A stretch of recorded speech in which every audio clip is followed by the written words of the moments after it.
Welcome to नाजीफाइड universe. तो अगर आप नए हैं इस चैनल में तो make sure to subscribe if you liked my video.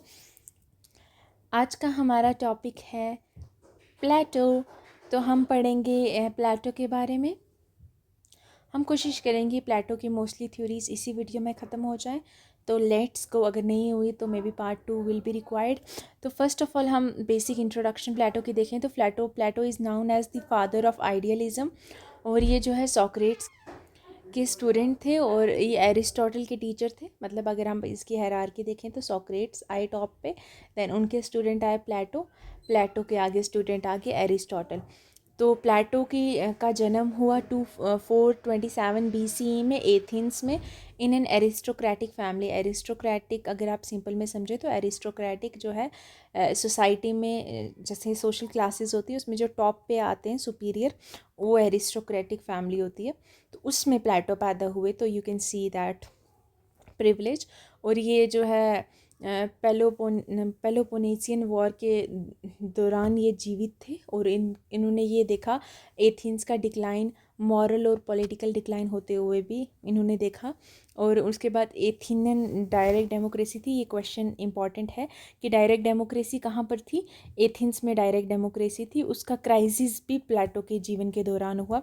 उसके बाद इनके टीचर, उनकी भी डेथ हुई, उनका एग्जीक्यूशन हुआ स्टेट के द्वारा। क्योंकि सोक्रेट्स जो थे ये फ़िलासफ़र वेस्टर्न फ़िलासफ़ी में ये भी एक फ़िलासफ़र थे। इसके लिए मैंने एक अलग से वीडियो बनाई है, you can watch that if you are interested. Socrates की डेथ कैसे हुई कि स्टेट ने उन्हें एग्जीक्यूशन की वजह से इनकी डेथ हुई। मतलब स्टेट ने इन्हें एग्जीक्यूट किया। इनको ऑप्शन दिया या फिर तुम जहर पी के मर जाओ या फिर तुम क्वेश्चंस पूछना बंद करो, क्योंकि ये बहुत ज़्यादा सवाल पूछते थे पॉलिटिशियन से, पोइट से। तो स्टेट ने इन्हें कहा, लेकिन सोक्रेट्स ने पहला ऑप्शन चुना और इनकी डेथ होगी पॉइजन हेमलॉक पी के। तो जिसकी वजह से ये जो सदमा हुआ इसका असर बहुत ज़्यादा हमें प्लेटो पे दिखाई देता है, क्योंकि ऑब्वियसली वो उसके टीचर थे। और प्लेटो की जो फ़िलॉसफी है वो रिएक्शन था प्लेटो का अगेंस्ट एथेनियन डेमोक्रेसी, और उसके जो एथेनियन डेमोक्रेसी के जो मॉरल फेलियर्स थे उसकी तरफ रिएक्शन दिखता है हमें प्लेटो की राइटिंग में। क्योंकि प्लेटो जो है अब इस एथेनियन डेमोक्रेसी को ट्रस्ट नहीं करते थे। प्लेटो अब कौन सा मेथड यूज़ करते थे? प्लेटो का मोस्टली यूज मेथड था डायलॉग मेथड, जिसमें जैसे इन्होंने बुक लिखी, फॉर एग्जांपल सोक्रेट्स इनके जो है सेंट्रल स्पीकर मोस्टली रहे हैं। तो इन्होंने एक बात बोली, सोक्रेट्स ने एक बात बोली, तो उसका अपोजिट ऐसे ऐसे ऐसे डायलॉग्स आपस में बातें करते करते एक डायलेक्टिक मेथड में सोक्रेट ने जो है अपनी बुक्स लिखी हैं। और जिसकी वजह से अब डायलॉग्स जब हम पढ़ते हैं फॉर एग्जांपल तो हमारे दिमाग में क्वेश्चन जवाब आता है कि मैं इसका जवाब ऐसा देता, मैं ऐसा देता। तो हमारी क्रिटिकल इंक्वायरी, क्वेश्चंस पूछने की क्षमता को भी इंक्रीज़ करता है और ये डॉगमेटिज़म को अवॉइड करता है। डॉगमेटिज़म मतलब आप एक चीज़ को एक्सेप्ट कर लो कि ये चीज़ जो है सच है बिना किसी एविडेंस के। इस चीज़ को भी अवॉइड करने में हेल्प करता है डायलॉग मेथड। उसके बाद जो प्लेटो थे वो हमने ऊपर पढ़ा कि आइडियलिज़म के फादर थे, हम फाउंडर भी कह सकते हैं आइडियलिज़म के। तो आइडियलिज़म से वर्ड आइडिया, तो प्लेटो ऐसा मानते थे आइडिया जो हैं वही रियल हैं देन मटेरियल ऑब्जेक्ट। मतलब अभी आप जिस फ़ोन पे देख रहे हो, प्लेटो के हिसाब से ये फ़ोन रियल नहीं है। इसका एक आइडियल वर्ल्ड में जो है एक फॉर्म है जो कि इस फ़ोन की असली रियलिटी ये है। ये जो हम अपनी सेंसरी, जैसे आप मेरी ये वीडियो देख रहे हो तो आप सुन पा रहे हो, आप अपने ईयर हेयरिंग सेंस का यूज़ कर रहे हो, ईयर का यूज़ कर रहे हो, आप अपनी आइज़ का यूज़ कर रहे हो देखने में, आप अपनी सेंसेस का यूज़ कर रहे हो, राइट। तो प्लेटो के हिसाब से इस सेंसरी वर्ल्ड से, जो हम अपनी सेंसेस से परसीव करते हैं, इससे बियॉन्ड जो एक दुनिया है, प्लेटो ऐसा मानते थे। और प्लेटो ने अपनी एक एजुकेशनल इंस्टीट्यूशन भी स्थापित की है जिसका नाम एकेडमी है, या फिर एकेडमी भी कुछ बोलते हैं, एकेडमी है। ये आप याद कर लेना नाम ऐसे ही। और प्लेटो की जो एकेडमी है ये 387 BCE में एथेंस में ही फाउंड की गई प्लेटो के द्वारा, और ये one of the earliest institution था हायर लर्निंग का वेस्टर्न वर्ल्ड में। अब इसमें सिर्फ फ़िलासफ़ी नहीं पढ़ाई जाती थी, मतलब इसके फ़िलासफ़ी के साथ साथ मैथमेटिक्स, एस्ट्रोनॉमी और पॉलिटिकल थॉट जैसे सब्जेक्ट्स भी प्लेटो पढ़ाते थे अपनी अपनी एकेडमी जो इंस्टीट्यूशन है उसमें। और आप एक चीज़ नोटिस करोगे, मैंने कहीं कहीं ये स्टार बनाया है इस वीडियो के लिए खासकर। ये स्टार का मतलब है आप ये लाइन एज सच याद करें तो बेहतर है। उसके बाद प्लेटो का मेजर वर्क जो था, जहाँ मैंने यहाँ वर्क लिखा है यहाँ उसकी की थीम लिखी है, तो आप इसका स्क्रीनशॉट ले सकते हैं इफ़ यू वांट। तो मैं साथ साथ बताती जाती हूँ। सबसे इम्पॉर्टेंट वर्क है रिपब्लिक, जिसका की थीम था justice, ideal state, philosopher king. आपने मोस्टली यही चीज़ें प्लेटो के बारे में सुनी होंगी। जस्टिस भी हम आज पढ़ेंगे, आइडियल स्टेट, फिलोसफर किंग, ये सब इन्होंने रिपब्लिक में ही दे दिया था। उसके बाद नेक्स्ट वर्क था, मैंने 10 वर्क्स प्लेटो के दिए हैं यहाँ पर। लॉज, लॉ के साथ साथ रूल ऑफ लॉ जो था वो लॉज में था। और second best state, okay, second best state, first तो आइडियल आ गई ना, सेकेंड बेस्ट स्टेट जो है प्लेटो ने द लॉज में बताई थी। उसके बाद नेक्स्ट है द स्टेट्समैन, जिसमें उन्होंने ट्रू रूलर जो है उसका नेचर क्या है उसके बारे में बताया और गवर्नेंस के बारे में बताया। उसके बाद है अपॉलोजी, अपॉलोजी का मतलब क्या होता है, माफ़ी मांगना, राइट। तो ये सोक्रेट्स के बारे में था कि सोक्रेट को डिफेंड करते हुए बुक लिखी। ये मैंने की थीम्स दी हैं, इसके अलावा भी इस बुक में और भी काफ़ी कुछ है इनकी प्लेटो की बुक्स में, प्लेटो के वर्क में। और जैसे रिपब्लिक है, इनके जैसे बुक रिपब्लिक है, इसके आगे वॉल्यूम्स भी काफ़ी सारे प्लेटो ने दिए हैं। ऐसे नहीं है कि एक बुक है रिपब्लिक, इसके आगे आगे फर्दर वॉल्यूम्स भी हैं। तो आप सोच सकते हो कितनी वास्ट नॉलेज प्लेटो ने हमें प्रोवाइड की है। उसके बाद नेक्स्ट वर्क है क्रीटो, जिसमें उन्होंने ड्यूटी टू स्टेट और एक इंसान की क्या ड्यूटी है, हमारी क्या ड्यूटी है, और भी प्लेटो ने बताया स्टेट पे, और ओबीडियंस टू लॉ के बारे में बताया। नेक्स्ट है फेडो, फेडो और एक फेडरस, दो बुक्स हैं। ओके, फेडो में प्लेटो ने बताया इमोरलिटी ऑफ सोल, ये की आइडिया है फेडो का। और फेडरस का की आइडिया सोल है, लेकिन साथ में लव और रिटोरिक भी है, हिटोरिक और रिटोरिक हाउएवर यू से। मेनो, इसमें nature and teachability of virtue, मतलब गुण के बारे में बताया कि गुण को कैसे पढ़ाना है, उसका क्या नेचर है। उसके बाद सिम्पोजियम, जिसमें इसने लव का नेचर बताया है। उसके बाद टिमेशियस या टिमेयस, जिसमें उसने यूनिवर्स का क्रिएशन और कॉस्मोलॉजी बताया है। तो हमने जैसे ऊपर बताया था कि एकेडमी में जो है एस्ट्रोनॉमी भी पढ़ाते थे प्लेटो। तो दैट्स इट। अब हम प्लेटो की कोर थ्योरीज समझते हैं। प्लेटो की कोर थ्योरीज में फर्स्ट आती है थ्योरी ऑफ जस्टिस, सेकंड है सोल की थ्योरी, फिर theory of forms, allegory of cave. ये जो है एक टाइप की एग्जांपल प्लेटो ने दी है अपनी आइडियल वर्ल्ड को, मतलब जो फॉर्म्स के जो बताया है इसको समझाने के लिए एक एग्जांपल दी है। उसके बाद थ्योरी ऑफ एजुकेशन, जिसमें हम पढ़ेंगे कि कैसे स्टेजेस दी हैं प्लेटो ने एजुकेशन के लिए। उसके बाद नेक्स्ट है थ्योरी ऑफ फिलोसोफर की। First part theory of justice, Plato की जो थ्योरी ऑफ जस्टिस है, पहले हम इसका पढ़ लेते हैं क्या क्या प्लेटो कहना चाहते हैं। उसके बाद तो प्लेटो ने जो है स्टेट को 3 हिस्सों में डिवाइड किया है, और वैसे ही प्लेटो ने सोल को भी 3 हिस्सों में डिवाइड किया है। और प्लेटो ऐसा मानते हैं कि एक इंडिविजुअल की जो सोल है और इंडिविजुअल और स्टेट जो है आपस में स्ट्रक्चरली आइडेंटिकल हैं। जैसा जो प्रॉब्लम स्टेट को होती हैं वही एक छोटे लेवल पे जो है सोल को भी होती हैं, एक इंसान को भी होती हैं। तो इसलिए हम देखेंगे कि प्लेटो ने इन दोनों को जो है 3-3 हिस्सों में डिवाइड किया गया है। तो वो हम ऊपर देखते हैं। सबसे पहले हम देखते हैं प्लेटो ने स्टेट को कैसे, जैसे मैंने बताया प्लेटो ने कहा था state is the individual rate large, मतलब इंडिविजुअल और स्टेट जो है स्ट्रक्चरली आइडेंटिकल हैं, बट स्टेट जो है इंडिविजुअल की प्रॉब्लम्स या फिर इंडिविजुअल में जो जस्टिस है उसको मैग्नीफाई करके स्टेट में जस्टिस बताया गया है। दोनों एक दूसरे को मिरर करती हैं। अब 3 क्लासेस आइडियल स्टेट, प्लेटो की आइडियल स्टेट पे तक हम पहुंच के।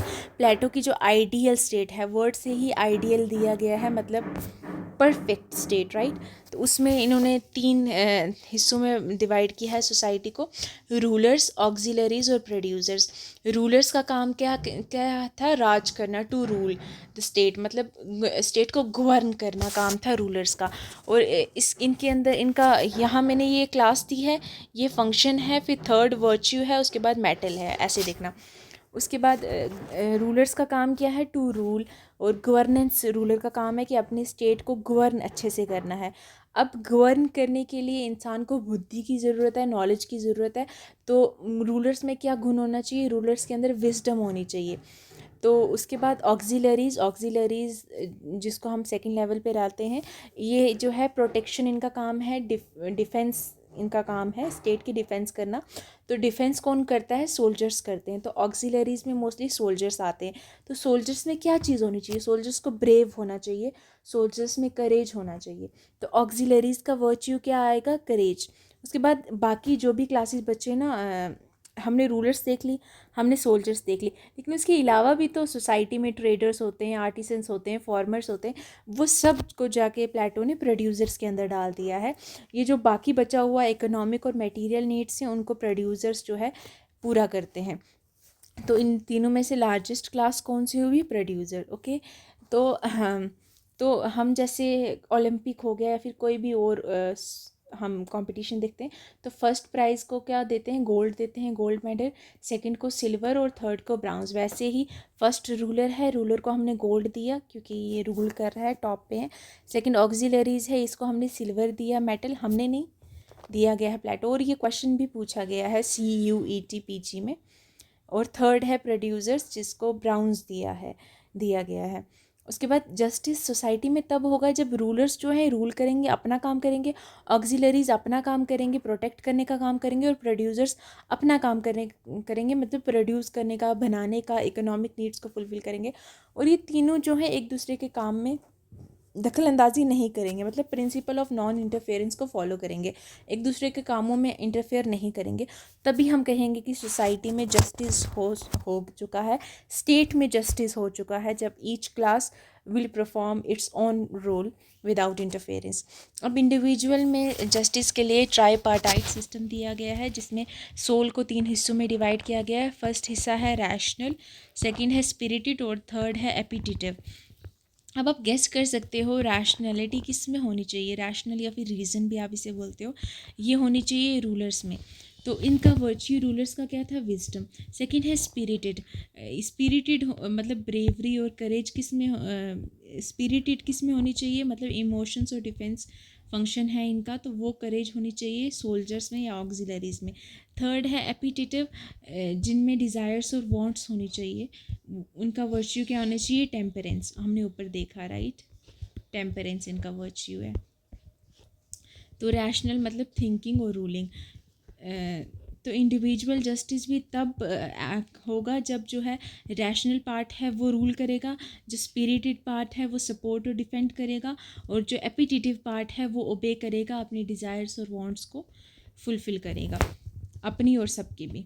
इंडिविजुअल जस्टिस जब इन तीनों में हारमनी होगी, under the rule of reason, rational और रीज़न, रेशनैलिटी और रीज़न के अंदर जब इन तीनों में जो है हारमनी होगी, तब इंडिविजुअल जस्टिस होगा। उसके बाद 1 2 3 वर्च्यूज़ तो हमने देख लिए, तो फोर्थ वर्च्यू कौन सा है? जस्टिस। फोर्थ वर्च्यू जस्टिस है, और जस्टिस फोर्थ होने के साथ साथ ये सुप्रीम वर्च्यू है। जस्टिस इंश्योर करता है कि इन तीनों में बैलेंस होना चाहिए, और बैलेंस और ऑर्डर को जस्टिस इंश्योर करता है बाकी 3 वर्च्यूज़ में। वही कोऑर्डिनेशन लाता है बाकी 3 वर्च्यूज़ में, और जो है सोल और सोसाइटी के बीच हारमनी क्रिएट करता है। तो ये हमने पहले देखा, सोल के अंदर कौन सा होना चाहिए? रैशनल, इसको हम रीज़न भी बोलते हैं। स्पिरिटेड होना चाहिए, स्पिरिट, और एपिटिटिव होना चाहिए, एपिटाइट। स्टेट के अंदर क्या होना चाहिए? रूलर्स, वारियर्स, जिसको ऑक्सिलरीज भी बोला गया है, और वर्कर्स, जिसको प्रोड्यूसर्स भी बोला गया है। इन तीन जब अपने अपने काम से ही मतलब रखेंगे, तो अपना अपना काम करेंगे बिना दूसरे को इंटरफेयर किए, तो स्टेट में जस्टिस होगा। और सोल वाले जो हैं पार्ट्स अपना अपना काम करेंगे बिना एक दूसरे को इंटरफेयर करे, तो इंडिविजुअल में जस्टिस होगा। एंड में जस्टिस ही चाहिए हमें, तो दोनों के वर्च्यूज सेम ही हैं। सेल्फ डिसिप्लिन, आप इसको टेम्परेंस भी बोल सकते हो। उसके बाद आर्किटेक्टोनिक थ्योरी ऑफ जस्टिस बाय प्लेटो। अब ये वर्ड सुन के थोड़ा वो मत सोचने लग जाना। आर्किटेक्ट हम बोलते हैं, आर्किटेक्ट हम घर के लिए नहीं बोलते कि डिज़ाइन करने के लिए आर्किटेक्ट लेना चाहिए। वैसे ही आर्किटेक्टोनिक थ्योरी ऑफ जस्टिस, इसके हिसाब से जो हमारी सोसाइटी है वो एक वेल डिज़ाइन स्ट्रक्चर है। जैसे एक बिल्डिंग है, उसके अपने अपने पार्ट्स होते हैं, और अपना अपना पार्ट जो है अपना अपना काम करेगा। जैसे एक नल है, उसका काम है पानी देना, तो वैसे ही सोसाइटी भी एक जो है वेल डिज़ाइंड स्ट्रक्चर है, और जहाँ हर एक पार्ट के पास अपना अपना फंक्शन फिक्स्ड फंक्शन है। जैसे रूलर्स के पास फंक्शन है कि वो रूल करेंगे, ऑक्सिलरीज के पास फंक्शन है या फिर वॉरियर्स के पास फंक्शन है कि वो प्रोटेक्ट करेंगे, वैसे ही हर एक के पास अपना अपना फंक्शन है। तो जस्टिस जो है क्या करता है, इन सबको ऑर्गेनाइजिंग प्रिंसिपल जो है वो जस्टिस है। आर्किटेक्टोनिक और ऑर्गेनाइजिंग प्रिंसिपल हमारी सोसाइटी में, जैसे हमने बोला, फोर्थ वर्च्यू और सुप्रीम वर्च्यू भी जस्टिस है, जो कि बाकी तीन वर्च्यूज़ को आपस में बैलेंस और हार्मनी क्रिएट करता है सोसाइटी में। अगर जैसे रूलर का काम है रूल करना और ऑक्सिलरीज का काम है प्रोटेक्ट करना, अब ऑक्सिलरीज बोलें कि नहीं हम रूल करेंगे, तो रूलर के काम में इंटरफेयर करने लग जाएं, तो तब सोसाइटी में केओस और डिसऑर्डर होने लग जाएगा। तो जस्टिस इंश्योर करता है स्ट्रक्चर हार्मनी। अब हम इनकी सेकंड थ्योरी देखते हैं, थ्योरी ऑफ फॉर्म्स या फिर आइडियाज़। अभी काफ़ी इंटरेस्टिंग थ्योरी है, आप ध्यान से सुनना। थ्योरीज ऑफ फॉर्म के बारे में हमने पहले देखा कि actually I was thinking of separating the video into two parts. तो बाकी जो बचा हुआ है आप देख सकते हो, थ्योरी ऑफ फॉर्म्स है, फिलोसोफर किंग, बाकी जो थ्योरीज बची हैं एजुकेशन, वो मैं पार्ट 2 में दूंगी। तो पार्ट 2 की लिंक भी मैं डिस्क्रिप्शन में दे दूंगी, क्योंकि ऐसी वीडियो काफ़ी लंबी हो चुकी है already. So thank you so much for watching up to this, and you have an amazing attention span. I promise you have an amazing attention span. Thank you so much, and if you like the video and if you like my content, make sure to subscribe, like, it gives me motivation. Bye.